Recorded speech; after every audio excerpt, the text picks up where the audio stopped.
Bonsoir à tous, à Good Shabbos. Avec l'aide de Dieu, on va répéter une sikha du Rabbi sur la paracha de la semaine, parachat Kitavo. Et on dédie le shiur pour la refouach shelema de Yafa Bat Yael et de Yosef Matatia Ben Miriam. Alors la parachat Kitavo, elle est connue pour le fameux sujet des malédictions. Les malédictions, donc c'est Hachem qui nous dit si vous écoutez ma parole, alors à ce moment-là je vous donnerai tous les bienfaits. Si par contre vous n'écoutez pas, alors vous aurez des punitions, des malédictions terribles. Et donc dans la paracha, on nous énumère 98 malédictions, plus atroces les unes que les autres. Et en réalité, il y a deux reprises dans la Torah, on voit les malédictions. En parachat Bechokota, il y en a 49. Et dans notre parachat Kitavo, il y a le double, 98. Et la Gemara nous dit qu'on lit toujours la parachat Kitavo avant Rosh Hashanah, proche de Rosh Hashanah. Pourquoi ? C'est comme pour dire que passe l'année avec toutes les mauvaises choses dedans, et qu'ensuite on recommence une nouvelle année du bon pied. Ça veut dire que là, on lit les malédictions, parachat Kitavo. Dans quelques jours, l'année se termine, donc comme si toutes les mauvaises choses sont passées dans cette année. Et ensuite, à partir de l'année prochaine, on recommence une nouvelle année sur le bon pied. Ce qu'on va essayer de voir ce soir, c'est que dans les malédictions, il y a en fait de grandes bénédictions. C'est un sujet qui est beaucoup développé dans la Torah, que tout ce qui vient d'Hachem est pour le bien, tout ce qui descend du ciel est pour le bien. C'est encore plus développé dans la Chassidoute, puisque la Chassidoute, c'est la partie profonde de la Torah, donc on apprend le sens caché des choses. Et ce qu'on va essayer de voir ce soir, c'est comment dans la malédiction, dans le mal que je vois, il y a en fait du bien qui se cache. Comme on avait expliqué dans le Farbringen de Parashat Pinchas, Tafshin Yud, le Rabbi là-bas, il rentre un peu dans les détails du processus. Il nous avait expliqué que Hachem, il a créé un système, que c'est lui qui a voulu comme ça, avec du bien et du mal, pour donner le choix à l'homme de choisir justement le bon chemin, et donc lui donner un mérite. Le fait qu'on ait le choix entre le bien et le mal, et qu'on choisisse le bien, ça nous donne automatiquement un mérite qu'on n'aurait pas s'il n'y avait pas le choix. Donc Hachem, il a fait un système comme ça, avec un équilibre, si on peut dire. Et quand Hachem veut envoyer de grands bienfaits dans le monde, on avait expliqué que Hachem ne veut pas briser son propre équilibre. Et que s'il envoie beaucoup de bien dans le monde, si on a tout d'un coup un dévoilement divin, on voit Dieu qui nous dit « fais ça », qui serait assez fou pour contredire ce que Dieu dit. Donc Hachem cache le bien. Et quand Hachem veut envoyer un grand bien, pour ne pas déséquilibrer le système, il va envoyer ce bien mais caché dans un événement négatif. Si bien que quand on va vivre la chose, ça va être très dur. Et c'est seulement plus tard, bien plus tard, des années plus tard, ou même des générations plus tard, qu'on comprendra qu'en fait, oui, dans cet événement négatif, il y a eu du bien. Donc c'est un peu ça l'idée. Et ça, comme je l'ai dit, c'est lié avec la Chassidoute, parce que la Chassidoute va toujours chercher le sens profond, le sens caché des choses. Et c'est lié aussi avec la date du jour, puisque aujourd'hui on était le 18 Elul. C'est le jour d'anniversaire du Baal Shem Tov, fondateur de la Chassidoute en général, et l'anniversaire de l'Admour HaZaken, fondateur de la Chassidoute Rabbal. Donc c'est ce qu'on va essayer de faire aujourd'hui, Bezrat Hashem. On va prendre un verset de la paracha, une malédiction, en l'occurrence la dernière. On va la comprendre d'après le sens simple, comment elle est dure, comment elle est grave, comment elle est terrible. Et ensuite, on va essayer de donner le sens de la chassidoute, le sens un peu plus profond. Et on va voir comment en réalité, il y a des bonnes choses qui se cachent sous cette malédiction. Ce qu'on va faire aussi, c'est qu'on va un petit peu parler du commentaire de Rashi, puisqu'on sait très bien que dans le commentaire de Rashi nous explique le sens simple des choses, mais il y a aussi la partie profonde de la Torah qui se cache dans le commentaire de Rashi. Ça veut dire que Rashi, à la fois, il nous donne le sens le plus simple, mais à la fois, il y a les plus grands secrets qui sont cachés dedans. Et en réalité, c'est pas un hasard, puisqu'on sait très bien qu'il y a un lien entre ce qui est le plus haut et ce qui est le plus bas. On explique en Chassidoute que tout ce qui est très très très haut peut descendre très très très bas. Plus la source est élevée, plus la chose a la capacité de descendre au plus bas. C'est comme on dit un grand sage, un grand maître, c'est celui qui va avoir la force d'expliquer les notions les plus complexes dans les termes les plus simples et pour que ça soit accessible à tous. Donc dans le sens de Rashi, dans le commentaire de Rashi, il y a le sens simple et il y a aussi le sens profond. C'est pour ça que là on va voir un verset de malédiction. On va voir comment dans le sens simple, Rashi souligne la difficulté de la malédiction. Mais on va voir qu'après quand on va comprendre le sens de la chassidoute, le sens du bien qu'il y a dans cette malédiction, on va voir aussi comment ça ressort un petit peu en allusion dans le commentaire de Rashi. Donc Bezrat Hashem, on y va pour étudier dans le texte la dernière malédiction de la paracha. La Torah nous dit comme ça. Veshivra Hashem Mitzrayim baoniot. Hashem te ramènera en Égypte par bateau. Baderech Asher amarti lecha lo tosif od lirota. Dans un chemin que je t'avais dit que normalement tu n'étais plus censé revoir. Vitmakartem sham lo yevecha. Là-bas vous vous vendrez à vos ennemis. La vadim velishfachot en tant que serviteur et servante. Ve'en kone et personne ne voudra vous acheter. Donc le verset nous dit Hachem te ramènera en Égypte par bateau. Dans un chemin que tu n'étais plus censé revoir, puisqu'Hachem nous a dit quand on sortait d'Égypte, vous ne reviendrez plus en Égypte, donc on n'était pas censé retourner en Égypte, mais comme on n'a pas écouté Hachem, finalement Hachem nous envoie cette malédiction, qu'on va, oui, quand même retourner en Égypte, alors que ce n'était pas prévu, et là-bas on essayera de se vendre comme des serviteurs, mais personne ne voudra nous acheter. Ok, qu'est-ce qu'il nous dit Rashi sur ce verset? Donc le verset nous dit qu'Hachem nous ramènera en bateau. Rashi nous dit Baoniot, c'est quoi des bateaux? Sfinot, c'est des bateaux. Donc Oniot, c'est bateau, Sfinot, c'est bateau.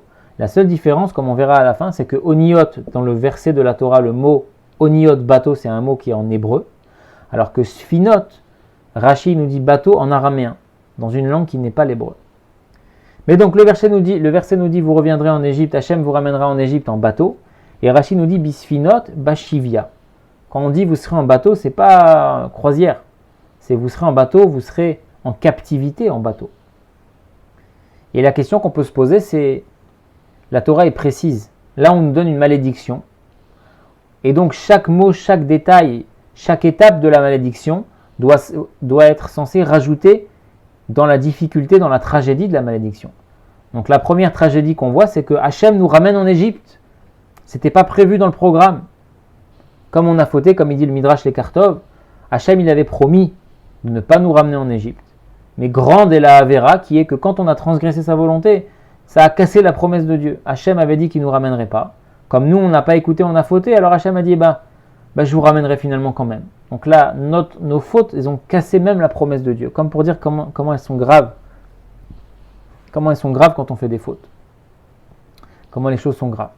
Donc on comprend, Ve'eshifra Hashem Mitzrayim, qu'Hachem nous ramène en Égypte, on comprend la gravité.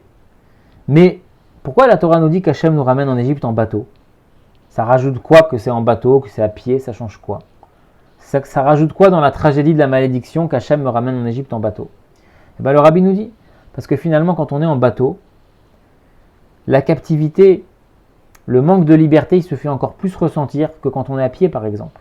Parce qu'un captif qui est prisonnier mais qui est à pied, qui est en plein air, à ce moment-là, même s'il n'est pas libre, il voit le ciel, il a de l'espace, il y a quand même une certaine notion que voilà, il peut bouger, il peut se mouvoir, il n'est pas libre comme un homme libre, mais il ressent quand même une sorte de largesse. Quelqu'un par contre, Hasvé Shalom, qui est captif en bateau, et quand on dit ça, on ne peut pas s'empêcher de penser à nos otages, que Dieu les protège, que Dieu les sauve, que Dieu les ramène en bonne santé très prochainement, Amen, qui sont dans un tunnel. C'est un peu la même idée que le Rabbi ramène ici. C'est que quelqu'un qui est captif dans un endroit fermé, dans un bateau, dans un tunnel, là, la souffrance, elle est plus grande. Parce que là, la personne, elle est complètement privée de sa mobilité, de son espace. Elle ne peut pas regarder vers le ciel. Donc le fait que la Torah nous dise qu'Hachem nous ramènera en Égypte en bateau, le mot en bateau vient rajouter sur la difficulté de la malédiction. Ce n'est pas juste qu'Hachem te ramènera en Égypte à pied, à la limite, c'est qu'Hachem te ramènera en bateau. La douleur, elle sera plus grande, tu seras vraiment captif là-bas, tu n'auras aucune liberté, tu n'auras aucune liberté de mouvement. Et donc c'est ce que nous dit Rashi, en bateau, c'est quoi Hachem nous ramènera en bateau? Bisfinot Bashivia. Captif en bateau, donc très grave. Ensuite, on a dit à la fin du verset, on a dit quand on arrive là-bas, en Égypte, on voudra se vendre en tant qu'esclave. Tellement qu'on aura touché le fond, on demandera nous-mêmes à être vendus.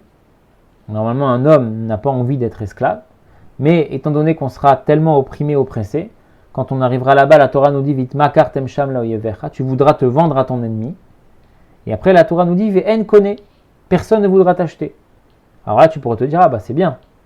Si personne ne veut m'acheter, au moins je ne serai pas esclave, je resterai libre. Rashi nous dit non.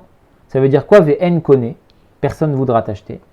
Ki xero alecha ereg vekilayon, parce qu'on aura décrété sur toi la mort et la disparition. Donc quand la Torah nous dit personne ne voudra vous acheter, c'est pas qu'on va rester libre et personne ne voudra nous acheter, c'est qu'on ne voudra pas nous acheter parce qu'on voudra nous tuer. Donc on voit comment Rashi, à deux endroits, il vient nous souligner la difficulté de la malédiction. La Torah nous dit qu'Hachem nous ramènera en Égypte en bateau. Rashi nous dit on sera captif en bateau. Sous-entendu, la captivité elle sera plus grande en bateau que si on était à pied. Donc ça, c'est un détail qui fait mal. Ensuite, on nous explique à la fin qu'on voudra se vendre en esclave et que personne ne voudra nous acheter. Rashi dit c'est quoi personne ne voudra t'acheter? Pas que les gens voudront que tu restes libre. Personne ne voudra t'acheter parce qu'on voudra plutôt te tuer. Donc là, on comprend un petit peu le sens simple de cette malédiction. Que comme on n'a pas écouté Hachem, Hachem nous ramène en Égypte en bateau, donc c'est très dur, dans un chemin que normalement on n'était plus censé retourner. Et là-bas, on va vouloir se vendre comme esclave et personne ne voudra nous acheter. Ok. Maintenant, on a dit, on va essayer d'expliquer le verset d'après la Chassidoute. Et pour comprendre ça, on va ramener un autre verset dans la paracha de la semaine prochaine, parachat Nitzavim, qui nous dit comme ça. Ve'aya ki yavo alecha kol advarim ha'ele. Hachem nous dit, voilà quand ils t'arriveront toutes ces choses-là. Abracha ve'aklala. Les bénédictions et les malédictions. Quand ça t'arrivera, va'ashevota levavecha. Tu ramèneras ton cœur. Ve'shavta ad Hashem elokecha. Tu reviendras vers l'Éternel ton Dieu. Donc Hachem nous dit, tout le but de ces malédictions, c'est de faire tchouva. C'est de revenir vers Hachem. C'est de revenir à ton identité profonde. Pourquoi la tchouva c'est si important? Il faut savoir que la tchouva c'est encore plus fort que la Torah. Pourquoi? Puisque la Gemara nous dit que quelqu'un qui fait tchouva, à ce moment-là, il transforme ses fautes en mérite, en mitzvot. Et il y a deux niveaux dans la tchouva. Quelqu'un qui fait une faute, et qu'ensuite il fait tchouva, ce qu'on appelle meïra, par crainte, ça veut dire j'ai fait une erreur volontairement, et maintenant je regrette, et je change, je fais tchouva parce que j'ai peur qu'Hachem me punisse, ça s'appelle une tchouva de crainte, j'ai peur qu'Hachem m'envoie une épreuve. Alors la Gemara nous dit, celui qui fait ça, on transforme sa faute volontaire en faute involontaire. Tu as fait une faute consciemment, maintenant tu t'excuses parce que tu as peur qu'on te tape sur les doigts, à ce moment-là, la faute que tu as faite consciemment, elle transforme en faute involontaire, en faute inconsciente. Maintenant la Gemara nous dit, si par contre la personne fait teshuva pas par crainte mais par amour, teshuva me'ahava, c'est pas seulement qu'elle transforme la faute volontaire en faute involontaire, elle transforme la faute volontaire en mérite, en mitzvot. Et donc on voit que finalement la tchouva elle est plus grande que la Torah. Parce que dans la Torah il y a un système qui est prévu, ça c'est permis, ça c'est interdit. Et dans la tchouva on voit que quelqu'un qui est parti dans l'interdit, il peut ramener les choses interdites dans le permis. Ça veut dire que lui il a investi dans le mal, il a donné son énergie, sa vitalité dans le mal. Et quand il fait tchouva, il ramène tout ça avec lui, il le refait passer dans le bien. Donc la tchouva, finalement, c'est au-dessus du programme de la Torah. La Torah nous dit ça c'est permis, ça c'est interdit. Le Baal tchouva, il va faire quelque chose qui est interdit. Pas. Alors après, il y a écrit qu'on ne doit pas dire je vais fauter et je ferai tchouva après. Sinon la tchouva, elle est bloquée, entre guillemets.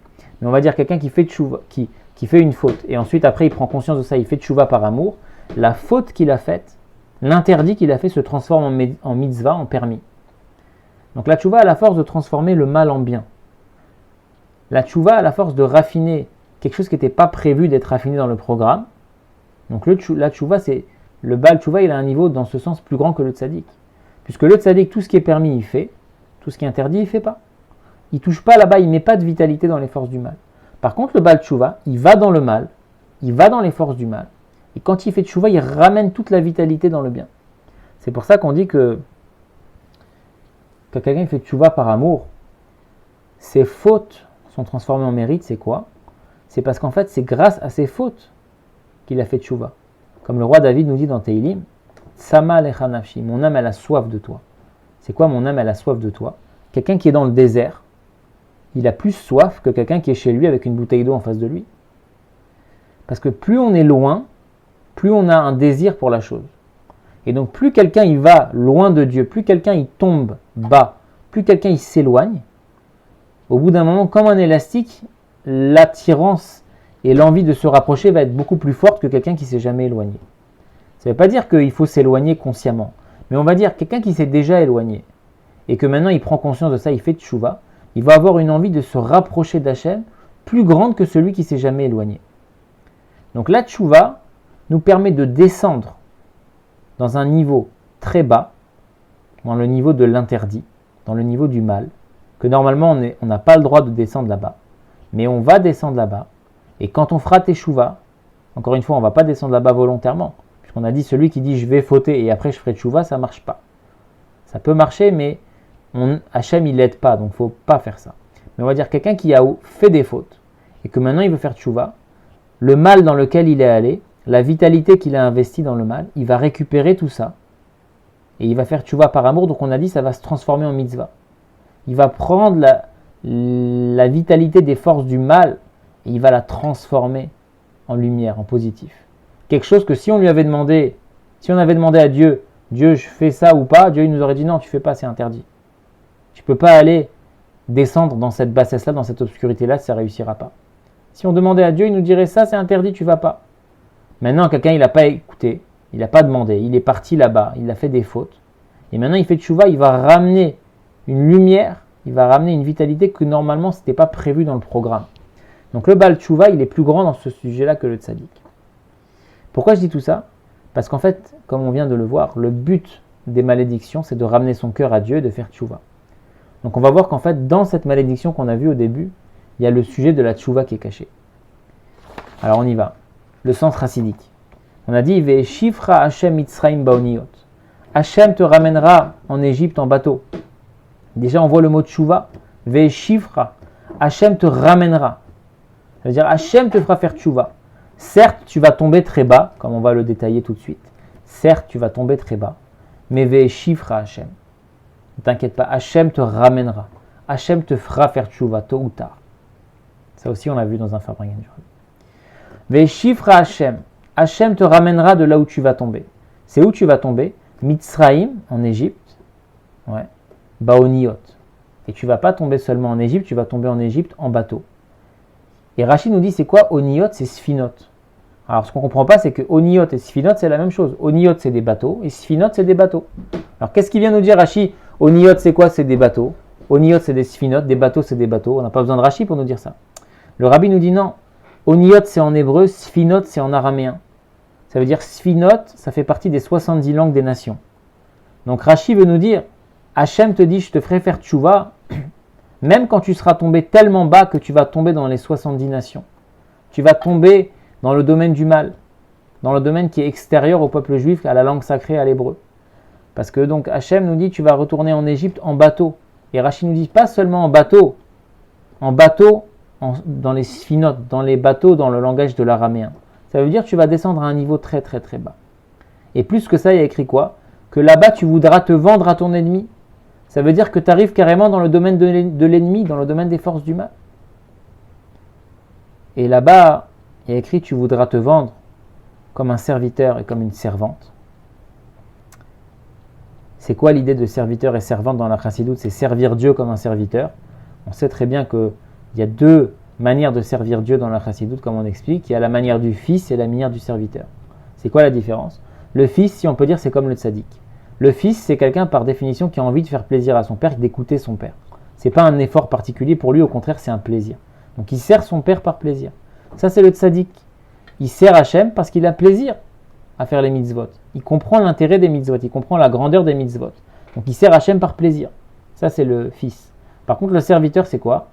Un serviteur, il a écrit qu'il n'a pas envie d'écouter son maître. Un serviteur, il a envie d'être tranquille.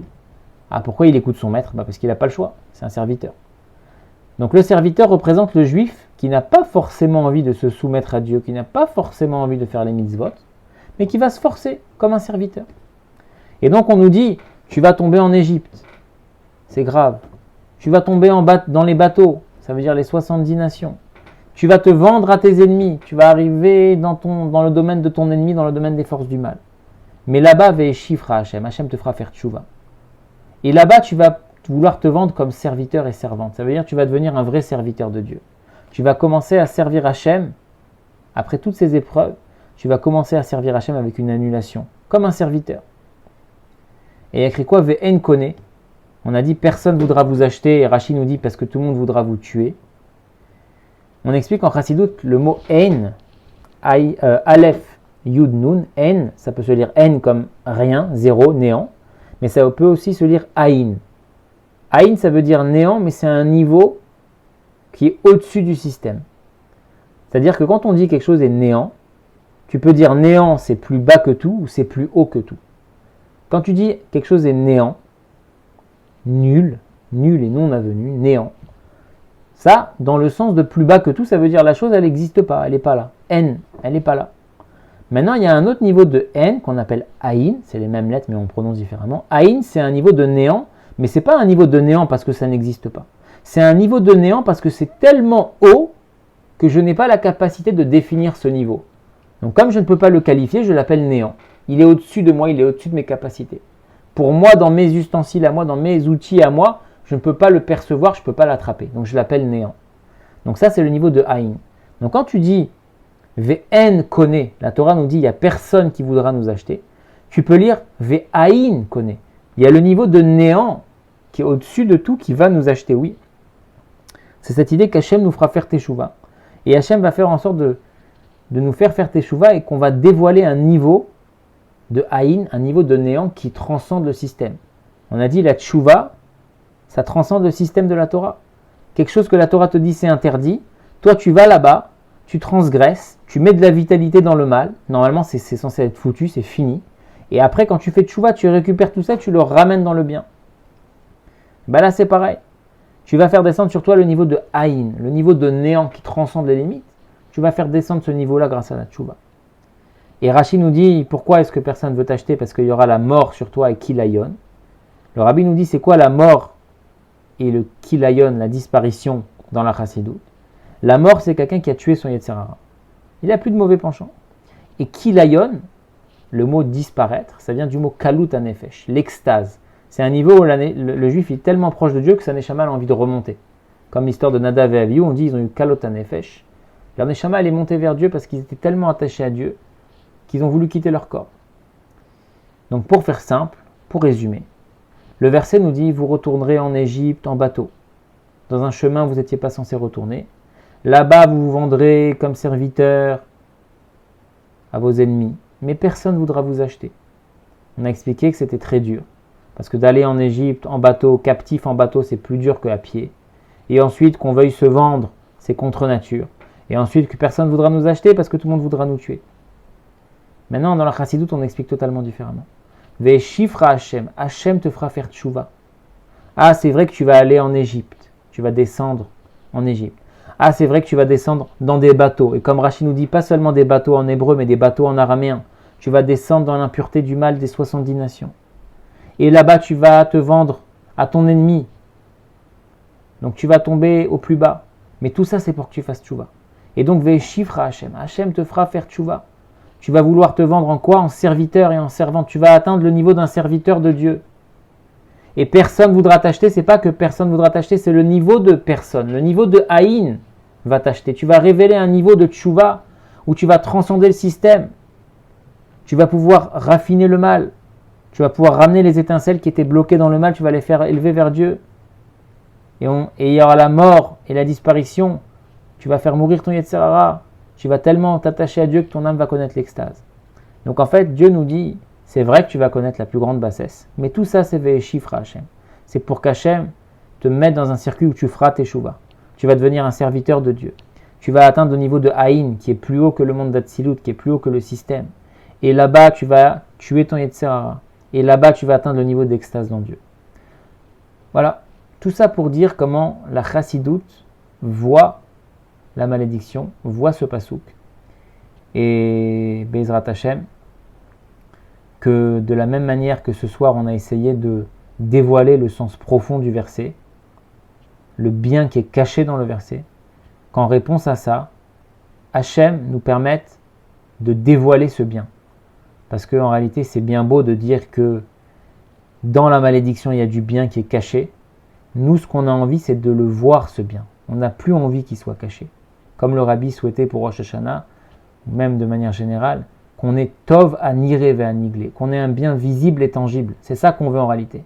Parce que même si tu me dis que dans le mal, dans l'épreuve, dans la difficulté, chas v'shalom, dans la maladie, dans les problèmes, il y a Dieu, il y a le bien, et ça c'est vraiment vrai, mais ça reste qu'en attendant, ça fait très mal. En attendant qu'on voit Dieu, en attendant qu'on comprenne ce qui s'est passé, ça fait très mal.